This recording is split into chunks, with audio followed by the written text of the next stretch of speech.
welcome to my channel. If you're new here, my name is Alyssa. Today I have got 2 delicious gluten-free and vegan recipes for you that are probably my favorite type of food, which is pasta. I love pizza and I love pasta, and one of my favorite things to do is make them a little bit healthier. So that's what we're gonna do today. I've got 2 delicious vegan creamy pastas for you, and they are so good. And these are kind of like my own healthy spin on a few classic dishes. So the first dish that we're gonna make is a vegan mushroom stroganoff. Stroganoff is typically made with beef and egg noodles, and we're making it with mushrooms. We're making a creamy vegan sauce that actually doesn't use cashews. It uses another secret ingredient, which is so tasty. So that's the first one. And then the second one is going to be a vegan Cacio e Pepe pasta, which is made with a creamy cashew-based sauce.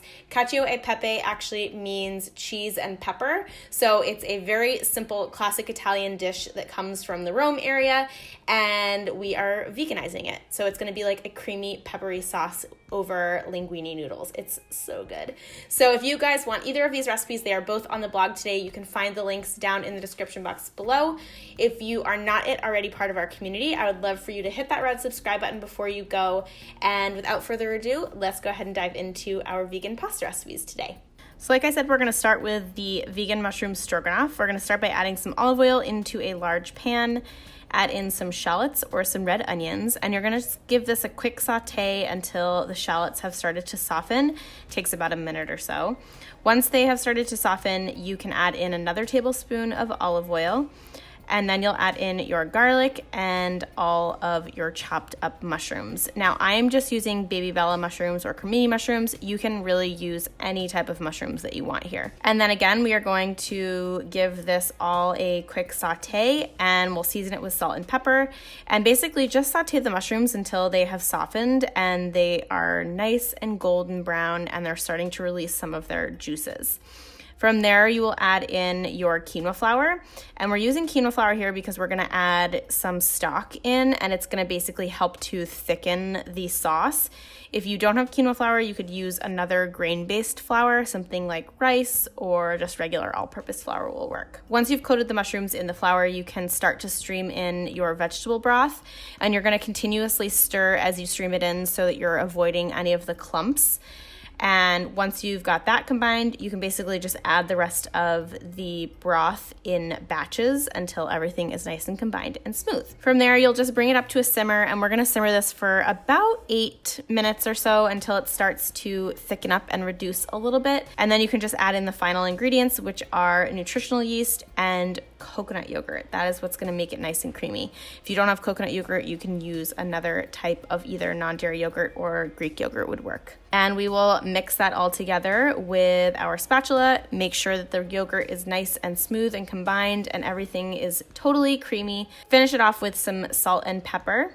And then we'll actually just remove the sauce from the heat, and you can just add your cooked pasta directly into the pan here. I love serving this rotini pasta because I feel like it's kind of similar to egg noodles. I use a red lentil rotini, which will be linked down below for you, but you could use any type of pasta that you want. Give it a quick stir so everything is combined and you are ready to serve it up. So this will serve between 4 and 6 people. It is absolutely incredible. And if you do use a bean-based pasta, which I always do, you're getting in your protein as well if you are on a plant-based diet. So it's kind of like a double whammy. You're eating pasta and you're getting a completely balanced meal, which is amazing. To finish this vegan mushroom stroganoff off, I love to garnish it with some fresh thyme. It just gives it a little bit of nice earthiness almost. Also some pepper, and the fake Parmesan, which I use, is just grated macadamia nuts, which you'll actually see me do in the next recipe. So I hope you guys enjoy it. This definitely meal preps really well, and it tastes absolutely incredible. For our vegan Cacio e Pepe pasta, we're gonna start with the sauce. You'll add your soaked raw cashews into a blender. Follow that with some whole peppercorns, as well as nutritional yeast, some miso paste, or you could swap that out with sea salt, lemon juice, and water. And you will just pop your lid on your blender, blend this baby up until it is smooth and creamy. It will get nice and thick, and it will basically be a thick, peppery vegan cream sauce. From there, we will cook our pasta. So I, again, am using some chickpea pasta here, but you could use whatever type of pasta you want. Cacio e pepe is traditionally served with a spaghetti or linguine style pasta, so that's what we're doing here. And you'll just cook your pasta until it is nice and al dente. Just look at the package instructions and it will tell you how long it takes to cook.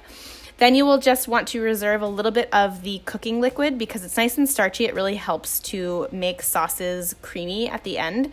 So reserve some pasta liquid. I usually reserve about 1/4 cup. You can remove the pasta from the heat, drain it, add it back into the pot, and then you'll just top it with your vegan Cacio e pepe sauce. Stream in a little bit of that pasta liquid. Again, it's gonna help make it really nice and creamy, and toss it all together with some salad tongs. Once it is all combined, it's literally so good, you guys. You can just serve it up on your plates. Again, this is gonna serve between 4 and 6 people, depending on how much pasta you make. And I love finishing this off with, like I said, my vegan quote-unquote Parmesan replacement, which is just grated macadamia nuts. You can also do this with cashews. It doesn't actually taste like Parmesan, but it gives you that illusion. And then we'll also, of course, do a generous crack of pepper to give it that extra peppery kick. Finish it off with some fresh basil, and you are ready to go.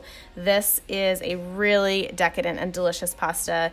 Again, with the bean-based pasta, you're getting in your protein and you're eating pasta, and it is just fabulous. So I hope you guys give it a try. And there you have it, my friends. I hope you enjoyed today's recipe video. Definitely make sure to let me know which one you're gonna make first. I'm gonna pin a comment below this video that asks you. I would love for you to respond and say A or B, or vegan mushroom stroganoff or vegan cacio e pepe. They're both delicious, and I know you guys are gonna love them. Like I mentioned in the beginning of the video, they are both up on the blog, so you can find those direct links in the description box below. I also always link with every single video similar videos, playlists, and also specific products that I use. So if you're ever looking for like the individual products that I'm using, you can always find those in the description box. And if there's ever something that you're looking for, like maybe it's a pot or a pan or whatever you see in the video, and you want to know what I'm using and where I got it, let me know in the comments and I will get a link for you. Otherwise, thank you so much for being here. Thank you so much for watching. I say that every single video, but seriously, it means the world to me that you guys tune in and watch my videos. I so appreciate it, so thank you very much. Otherwise, I hope you have a fabulous rest of your day. Don't forget to hit that red subscribe button before you go. Give this video a thumbs up if you enjoyed it, and I'll see you in the next video. Bye!